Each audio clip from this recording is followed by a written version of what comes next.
బసవన్నలని ఒక దేవుని రూపంలో ఆరాధించే ఒక ఏకైక సాంప్రదాయం మన హిందూ యొక్క సాంప్రదాయము. కాబట్టి వాటిని కూడా మనం ఒక దైవ రూపంలో పూజించి మనకు సహాయపడుతున్నందుకు వాటికి కూడా ఒక రోజును ప్రత్యేకించి ఆ పూలాల అమావాస్య రోజున వాటిని అంగరంగ వైభవంగా దుస్తులతో అలంకరించి వాటికి ఒక రోజు కేటాయించుకొని మా గ్రామంలో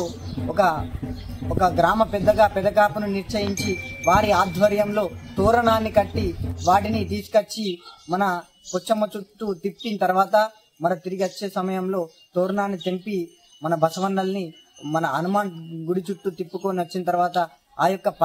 పార్వతీ పరమేశ్వరుల యొక్క దర్శనాన్ని వాళ్ళ తల్లిదండ్రులైన ఆ యొక్క బసవన్నల పితృదేవుల్ని వాటికి ఈ రోజు దర్శనమిచ్చి ఆ యొక్క పరమేశ్వరుని అనుగ్రహం కూడా అవి పొంది మనకు కూడా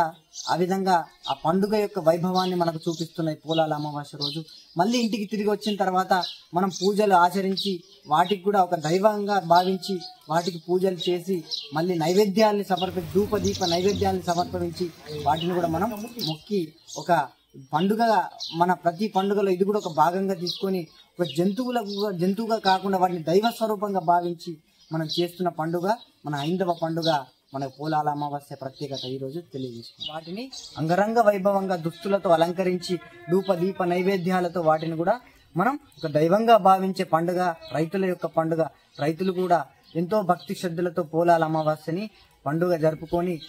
మనం ఇంటికాడ వచ్చిన తర్వాత కూడా మన హిందూ సాంప్రదాయం యొక్క మన ఏదైతే ఆహార విధానాలు పద్ధతులు ఉన్నాయో వాటిని ఇప్పటికీ పాటిస్తూ మా పల్లెటూర్లలో బూరెలు నేతితో కూడి చేసిన పరమాన్నాలు